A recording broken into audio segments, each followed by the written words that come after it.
Friday morning, September 1st.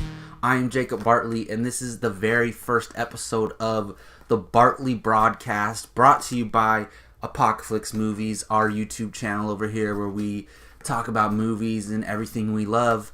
This is a show that I've been wanting to do for so long. It's something that I've been thinking about a lot the last couple years, but I needed the time and I needed the right amount of motivation and the proper amount of followers to actually want to do this thing. And now that our channel's growing a little bit more, I thought, why not set up my Friday mornings to where I can shoot my show and have it up at a certain time and get it going. So I'm starting the Bartley Broadcast, and I'm Jacob Bartley, by the way. I am one of the creators of Apocalypse Movies, along with Jake Berlin and Gio Ramos, two of the guys on our channel.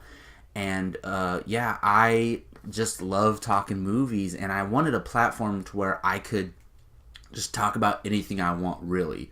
But before I get started, I'm going to go over exactly what this show is going to be. And also, it's going to change and develop and, adapt as it goes on. It's not going to be the same exact thing all the time because I'm going to learn from my mistakes and try to improve upon them. So as of now, this is going to be pretty much the format of what's going to happen with this show. First of all, the heart and soul of this show is movies. That's what this channel is about. Apocalypse Movies, our channel is about movies. So I'm going to talk about movie news. I'm going to talk about movies that I've been watching lately, whether that's old or new movies. So that's what the soul of this show is. But I'm going to give myself a little bit of freedom to talk about everything that I want. Like, I'm going to talk a little bit about TV. I'm going to talk a little bit about comics. I'm going to talk a little bit about audiobooks.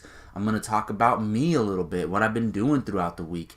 I might mention a couple little things about sports or fantasy football right here and there, but those will be brief little, no longer than a minute or two things that I talk about, stuff like that. But I'm mainly going to talk about movies and entertainment, television, stuff like that. Also, it's going to be every Friday morning. We're aiming for 11 a.m. So if you're watching the show and you like it, check back next week, Friday, 11 a.m. It's going to be reoccurring every week, and it'll be me.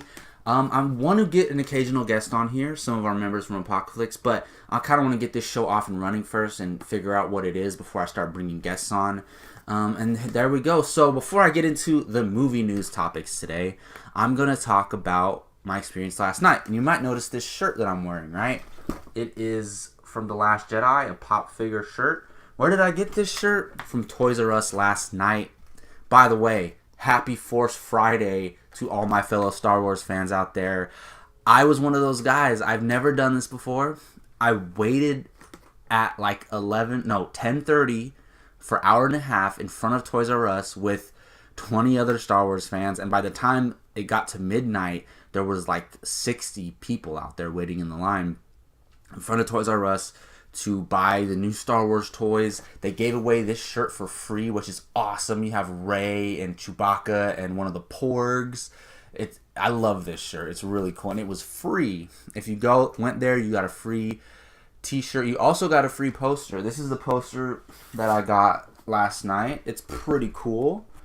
I was kind of hoping for that one they gave at Star Wars Celebration with Rey holding up the lightsaber and splitting Kylo Ren and Luke's face. I was hoping for that, but that one's pretty cool. It'll be up on my wall pretty soon. I also bought a couple items, and I wasn't dying to get certain things. There's one thing I wanted for sure, and that is this.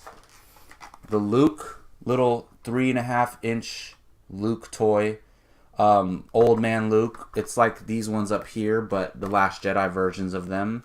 This is what I really, really wanted, and I kind of had to fight my way to get one because there was this one guy who was grabbing all the Lukes, and I had to push my way in there and search for one and grab one. So I got a Luke. Thank goodness I got a Luke.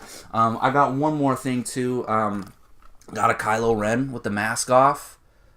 That's awesome. When I saw that, I knew I had to get it. I really wanted to get the Obi-Wan and Yoda of those, but I didn't see them, and I just wanted to get out of there. I was so tired, and people were going crazy, and I was like, I just want my Luke toy, my Kylo Ren toy, my free shirt, and my poster. I am out. I was out of there within 10 minutes.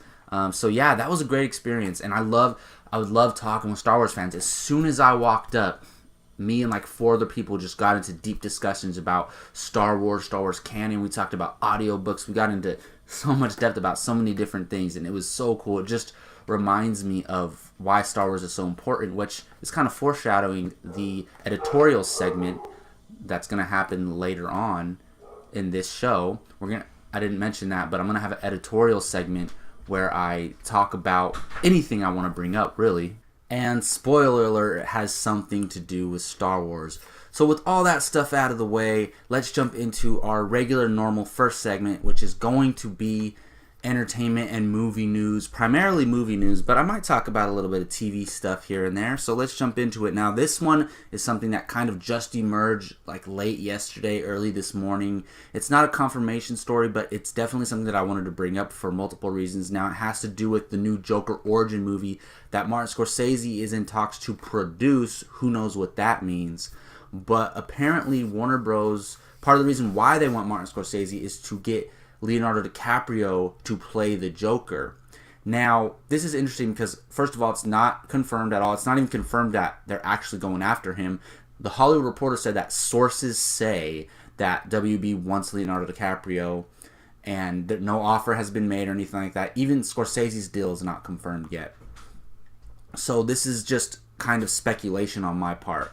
But from what I'm reading, it's like, I don't know, this is far-fetched, you know? It's going to be hard for them to get DiCaprio. Now, us at Apocalypse have been developing a top 5 Joker list, and we all submitted a list. We're going to, like, combine it to, like, come up with our combined top 5. And I didn't have DiCaprio on there. And it's funny because DiCaprio is my favorite actor of all time. I love DiCaprio. But I was under the impression that they're going to have a younger Joker, like a 20s Joker, or even a Joker in his 30s. DiCaprio's in his 40s, so I didn't think that a DiCaprio Joker was possible. Otherwise, he'd be at the top of my list, obviously. But I had Dane DeHaan at the top of my list, along with Shia LaBeouf and Eddie Redmayne, names like that. I didn't even think of DiCaprio, even though I think he would do amazing in the role. But if they do get a DiCaprio as the Joker, it wouldn't be so out of the realm of possibilities, because I think this is going to be a one-shot movie. There's not going to be a sequel to this. It's not a franchise-type movie. This is just a Martin Scorsese vision Joker film. It's not going to have sequels. I mean, who knows? It makes $1 billion. It might have sequels. But you're not casting somebody to play the Joker for 20 years. If it's just for one movie, and it's just to show how this middle-aged man got so disturbed to become the Joker, then DiCaprio is a great choice. I would love it, but I just don't think it's possible at all. All right, moving on to our next official topic of the day. Now, earlier this week, something really cool dropped. Evangeline Lilly tweeted out a picture of her in her Wasp costume to honor Jack Kirby and what would have been his 100th birthday, and it looks awesome. Now, look, it doesn't look exactly like the comic Wasp, or there's so many different comic Wasp costumes, but it doesn't look like the traditional one. It kind of looks more like the Ant-Man suit. It doesn't show much skin, which is cool because she doesn't have to be in a sexy outfit to be badass. It looks really cool. The only thing that I kind of am iffy about is, like, okay, so spoilers for Ant-Man. At the end of Ant-Man, one of the post-credit scenes is Hank Pym showing Hope the Wasp suit, and this suit that she's wearing doesn't really look like the one that he showed her, and I thought the one that he showed her looked really, really cool. I like this look for Evangeline Lilly. It looks cool. It just gets me excited and reminds me that Ant-Man and the Wasp is coming, one of my most anticipated movies for next year, because I loved Ant-Man. It's one of my favorite Marvel movies. It was like my top 3 movies of the year that year. So cannot wait to see Ant-Man and the Wasp. I think it's brilliant that they're calling it Ant-Man and the Wasp and not making it Ant-Man 2. I think it's so brilliant on Marvel's part. Alright, moving on to some more DC stuff. So apparently Suicide Squad 2 has been delayed, and according to Variety's Justin Kroll, he tweeted out that because of Will Smith's schedule, they're going to have to push Suicide Squad 2. He's filming Aladdin and another film, and this is weird because how does this affect the Harley and Joker movie? How does this affect other movies that they had planned, like Gotham City Sirens or anything like that? It makes sense because if you're going to do Suicide Squad 2, you have to have Will Smith in there. The things that worked for me, at least, were Margot Robbie, Will Smith, Jai Courtney, actually. I want those three back for sure. And then a new director. I hope they get Mel Gibson. That would be incredible. They have to wait for Will Smith to come back. And a lot of people are poo-pooing on the idea of a Suicide Squad 2. I want a Suicide Squad 2 because I want those characters to be redeemed. There were some good characters in there, and they were just in a terrible movie. And the most enjoyable things were Will Smith and Margot Robbie. So I think that Suicide Squad 2 should be made. And if it means taking their time to make sure Will Smith can come back, I think that's something that they really do have to do. Now, my next topic is something very interesting that I want to talk about. Now, a few months ago, or I don't know, a month ago, when was it? It was announced that Warner Bros. Was going to push for an Oscar campaign for Wonder Woman. Now it's being reported by Deadline that Fox is going to push for War for the Planet of the Apes to have an Oscar push in the categories of Best Picture and Best Actor for Andy Serkis, and possibly Best Director. I don't think I read Best Director, but if those categories are being mentioned, I'm assuming Best Director is in the cards as well. Now, this is interesting to me. Do I think Andy Serkis is worthy of getting a nomination? Absolutely. I mean, that the best part of those movies is Andy Serkis' performances, and I think it's amazing. So, but here's the thing, though.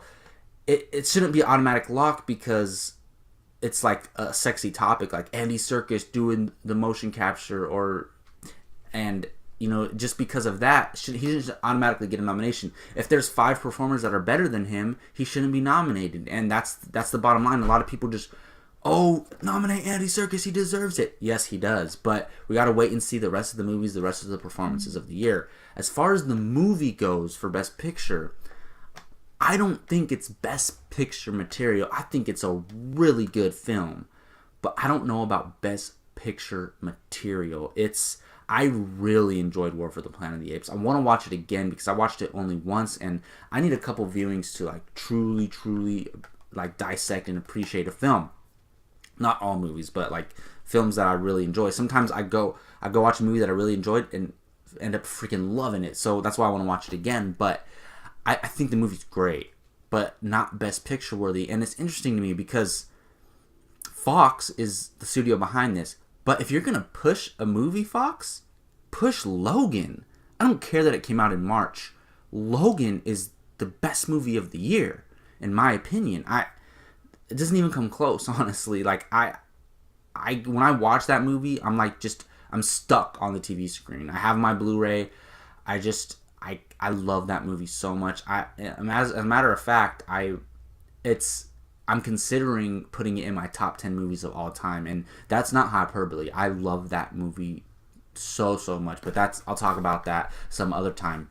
But Fox, if you're gonna push a movie, you should be pushing Logan for Best Picture, Best Director, Best Lead Actor, and Best Supporting Actor. Maybe even Best Supporting Actress. As of right now, we're not fully into Oscar season yet. Without all the Oscar movies coming out, if the Oscars were tomorrow, I think all 4 of those categories should be nominated for Logan. Push Logan. Don't worry about War for the Planet of the Apes. I think it's a great film, but I don't think it's Best Picture worthy. And a lot of people aren't talking it like that. It wasn't monumentally changing the game like Wonder Woman did. I think Wonder Woman is more of a political push, like how much Wonder Woman means to comic book movies and fans of that character and women in cinema. War for the Planet of the Apes doesn't necessarily have that meaning behind it, so I don't think it's worthy of that big push, but I definitely think Logan is. Alright, moving on to Joss Whedon officially getting credit. Now, I couldn't find the source on this. I don't know who's saying this, but apparently Joss Whedon, I'm assuming it comes from the Writers Guild of America, that he's getting credit for writing on Justice League officially, and it's being reported that it's confirmed that Zack Snyder will get directing credit. I mean, I assume that was the case. But the only thing I want to bring up about this is that if Joss Whedon is getting writing credit, that means he significantly worked on the film, and it's going to be a lot of Joss Whedon style and dialogue and stuff in the Justice League movie, and I'm all for it. I think Justice League is going to be great. I think it's going to be a great combination of Whedon and Snyder, and I'm hoping that it's amazing. I want the DCEU to exceed. I'm praying. I'm crossing my fingers. That's something that I really desperately want, and I've been waiting a long time for a Justice League movie, so I definitely want it to be super badass for sure. All right, moving on to my last news topic, and that is actually a TV topic. And this is going to be spoilers for Defenders Season 1 if you have not seen it.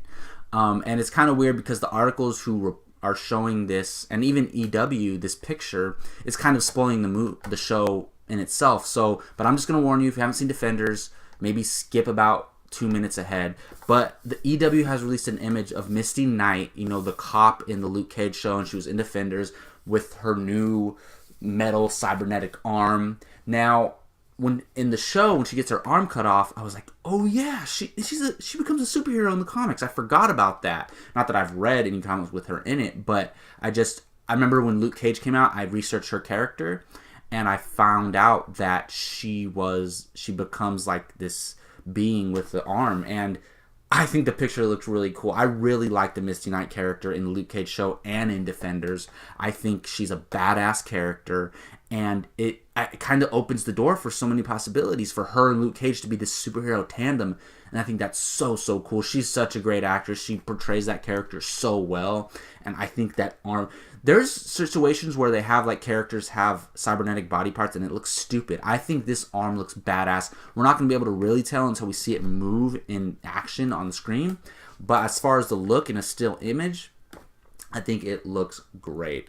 Alright, well, that's going to wrap up the movie news segment of the Bartley Broadcast today. Now I'm moving on to something, I'm calling it My View. Things that I've been watching, movies and TV. It can be a new release, it can be something that came out 2 weeks ago, it can be a classic film, it could be from 100 years ago, it can be anything really. But for this week, I'm keeping it simple. I'm going to talk about one new release that I saw this week, a couple TV shows that I finished their seasons on, and one of them is going to be Game of Thrones. So I'll get into that last because I'm going to talk about it the most. But a movie that I saw this week is Good Time, and it stars Robert Pattinson. It's directed by this brother duo. It's a very small indie film, and I really liked this movie. It's something very unique and different, and what drew me to it is Robert Pattinson. Now, everybody talks about Robert Pattinson from Twilight. I think this guy's really talented. I haven't seen The Rover, but I heard he's really great in that. But when I really became a fan of him, and this is going to be funny in a way, I just recently watched all the Harry Potter films. Like, earlier this year, I finished them. I had seen the first 3 when I was a kid, but I never watched the whole series. And Goblet of Fire is probably my favorite one. And part of it is because of, I think his name's Cedric Diggory. That might not even be a Harry Potter name. I don't know why that name comes to mind. But his character in Goblet of Fire, I love that character because everybody loves him. Like, he's the popular guy in school, but he's a good guy. He's a great guy. And there's a turn for that character in the movie. There's certain things that character does in that movie that I'm like, oh my god, this character's so great. And everybody knows what happens to him at the end. But that's when I became a real fan of Robert Pattinson, because he was a kid in that movie and he did a really good job, and he just has charisma. And then I don't think he's terrible in Twilight movies. It's just the way they had those characters portrayed in the movie was kind of stupid. But so I like Robert Pattinson, and I was drew to this movie. And he was great in it. He was great. The direction's great. Now, I did have a few problems with this movie, and I'm going to shoot a spoiler review. So go check that out if you want to know my specific problems with the movie. There was like 2 or 3 issues that prevented it from being one of my favorite movies of the year. I was like, oh my goodness, this movie is amazing. It's going to be one of my best movies of the year.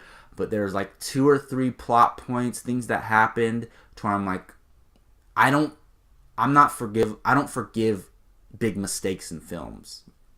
So you can be perfect and you make this one mistake and it ruins the whole movie for me. It didn't ruin the whole movie for me, but it kind of just prevented it from being like a 9 out of 10. Instead, it's more like a 7.5 out of 10. So go check my spoiler review out. It'll be up soon on the channel. I'm going to talk about that. Now, my next 2 topics are TV shows. I finished Flaked Season 2.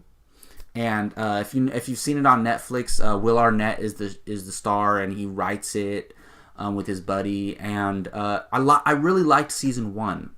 I thought it was really good, really surprising, really fresh, something different, and it showed me that Will Arnett can act dramatically. Season 2, I liked elements of it. It got better towards the end, but I didn't love it. Like, all right, so in Season 1, there's this kind of plot twist, right? And it just, oh my goodness, this just changed the whole show. Now that that's revealed in season 2, there's kind of no way to recreate that plot twist. So you just have the characters going on with themselves, and it's just, it kind of dragged on. But episode 5 and 6 were really, really good, and they made the season really good. But I thought season 1 was great. Season 1 was okay, or season 2 was okay.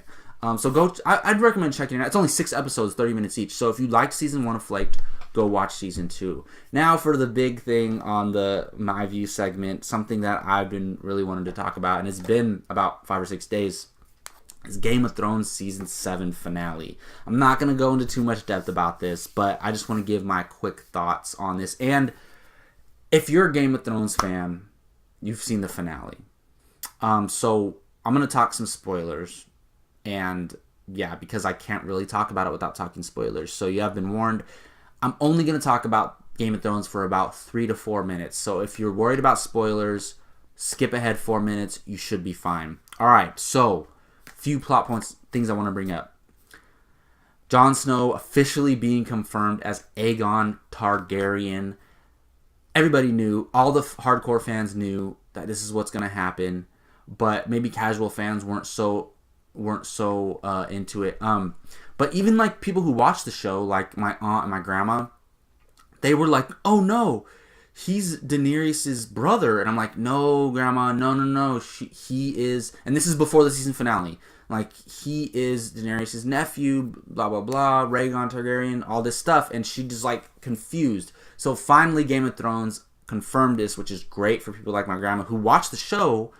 And they know what's going on when it's in front of them, but it has to be kind of delivered to them in a way to where it's presented directly, instead of like for people like me and other people who like research and figure out and can read between the lines and already knew that Jon Snow was a Targaryen or was Daenerys' nephew. We didn't really need that, but I think for the casual fans, you really kind of needed that.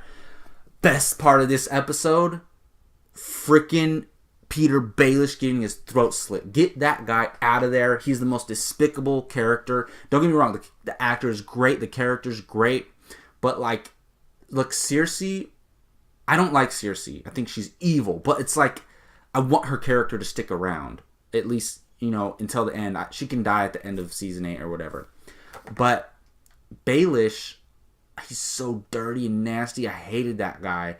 And it was pissing me off that they were having Sansa and Arya kind of going at each other.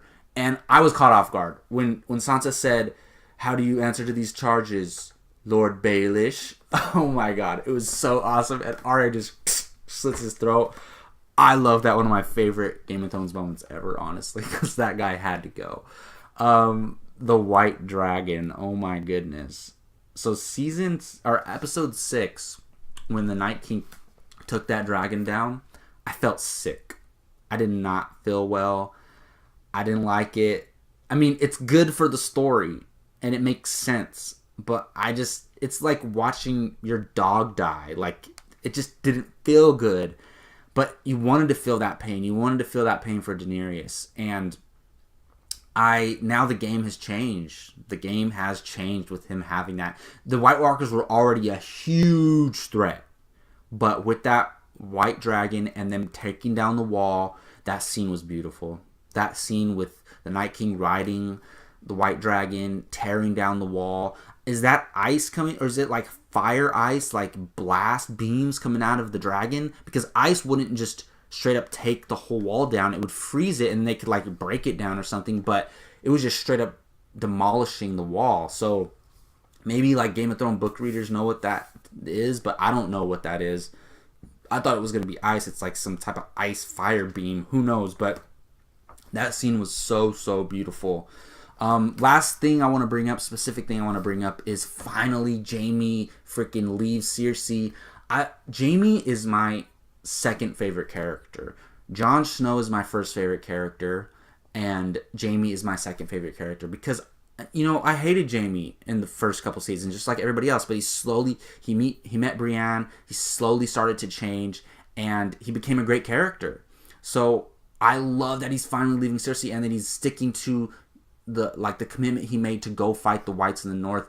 Such a great moment, such a great character. Overall, my favorite season of Game of Thrones ever. A lot of people are complaining, less character development, blah, blah, blah. They spent 6 seasons slowly developing all these plot points, all these characters, get to the point, go through it. I love the pacing, action, amazing, character moments, amazing. Favorite Game of Thrones season ever for me. I cannot wait for season 8. I think I'm going to rewatch the whole series leading up to season 8 because it's supposed to be like a year and a half away or something like that. All right, that's going to do it for things that I've been watching this past week. Now I'm going to move on to things that I've been reading this past week, and that is mostly comics. Now, usually in this segment, I'm going to include an audiobook.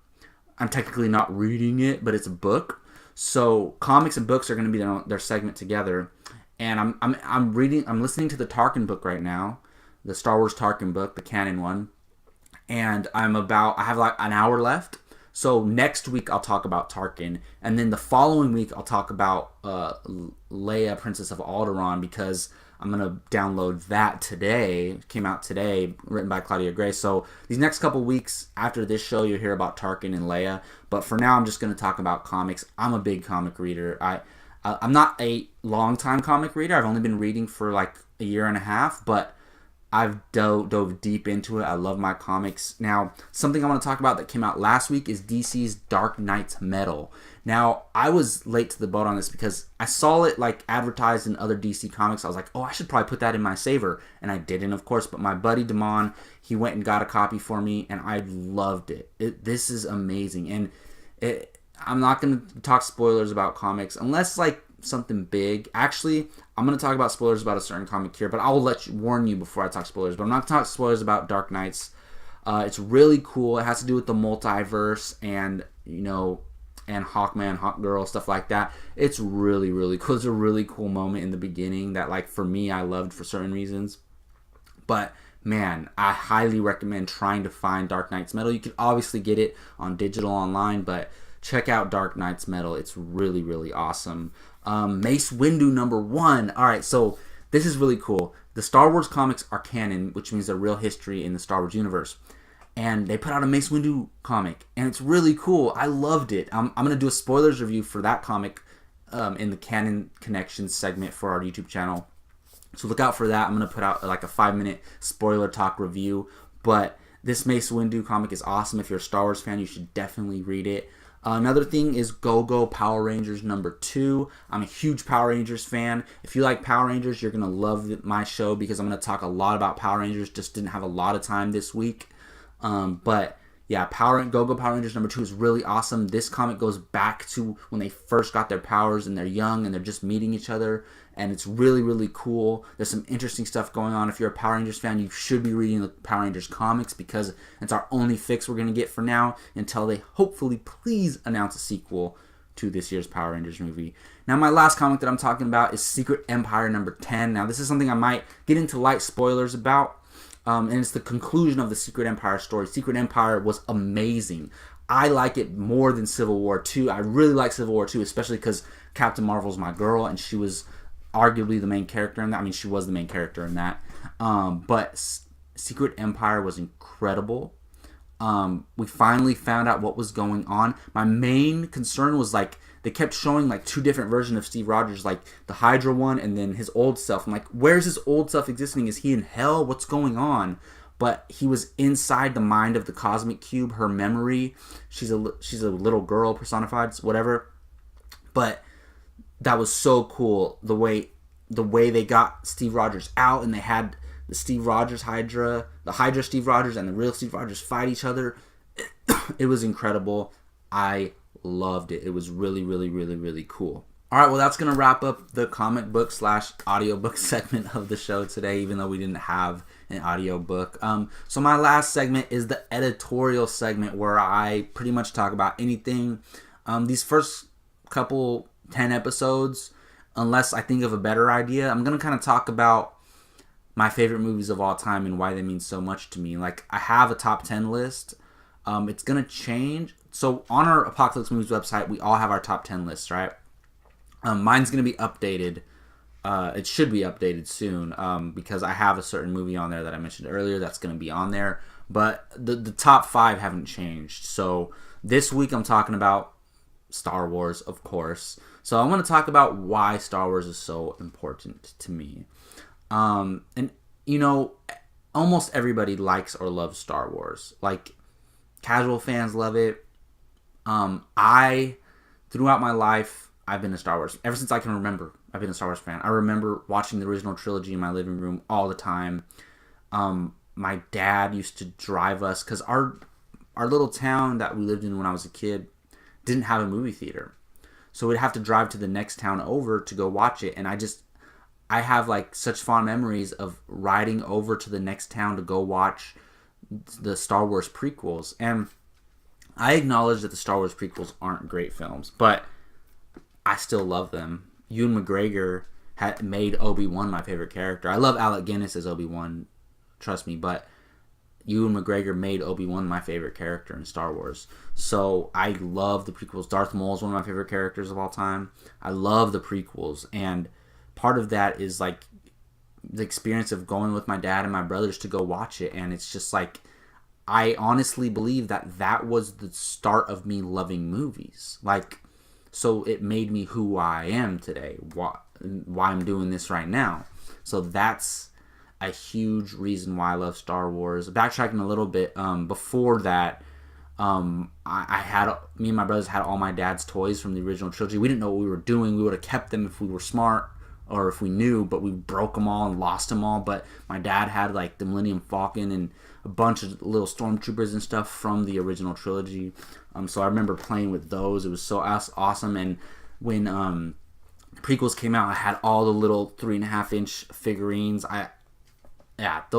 So my childhood is Star Wars. And then like through teenage years, like middle school to high school, I still liked Star Wars a lot, but it's like kind of, you know, you're growing up, people call you nerdy and stuff like that. So you kind of like are just, it's not like the first thing on your mind, you know, you're thinking about girls and friends and stuff like that. But as I started getting older, I'm like, man, I love Star Wars so much. And then when Disney bought Star Wars and they had The Force Awakens coming out, I was like so excited and got really invested again. Rewatched the original trilogy like 100 times before The Force Awakens, not literally, but a lot of times before The Force Awakens came out. And then like The Force Awakens was such an amazing experience. I was thinking about it the other day, like why, like I'm so grateful that I'm in my 20s during this time of Star Wars and I get to experience this, and I got to be there opening night of The Force Awakens, and it's such a beautiful thing. It brings people together. Like I said earlier, as soon as I walked up to that line in front of Toys R Us, me and 4 other people just started blabbering on about Star Wars, and it's like I have nothing else in common with those people, but we could talk for hours because of Star Wars. And that's why it means so much to me. It brings people together. It's part of my life. My childhood made me who I am. And I'm starting to love it even more because this has never been done before, where you have the movies, the comics, the audiobooks or the books, the TV shows. Everything is connected. And it's like, I'm eating it all up. I love it. It's like a never-ending, you know, they're fulfilling my appetite 24/7 because no matter what, I have something Star Wars to consume. There's so many comics out there. I'll never run out of comics to read. I'm almost catching up to reading all the audiobooks. Hopefully that doesn't happen where I don't have an audiobook to listen to. That would suck. But it's just, there's so much Star Wars to consume. And I can always go back and rewatch Clone Wars. I can always rewatch stuff, reread stuff. So just because it made me who I am, brings people together, and the fact how big the universe is, it transcends movies, it transcends, you know, media per se. So that is why I love Star Wars so much. And that's a great note to end the Bartley Broadcast on. Thank you so much for joining me on this very first episode of the Bartley Broadcast. This was a blast. I honestly was enjoying every moment of this today. I'm so happy that I got this started. I hope it catches on. I hope people, you know, on our YouTube channel start to watch it, because it's something that I'm going to be doing consistently. It's going to be a thing where I keep it going every week, no matter what. So if you like movies, if you like TV, especially superhero television, I'll be talking about all about that stuff. If you like comics, Star Wars, Power Rangers, Game of Thrones, Lord of the Rings, all that stuff, I'm going to talk about those things that I love, and hopefully you love them too. Otherwise, you probably wouldn't be watching. All right, thank you all again so much for watching. I am Jacob Bartley for Apocalypse Movies. This is the Bartley Broadcast.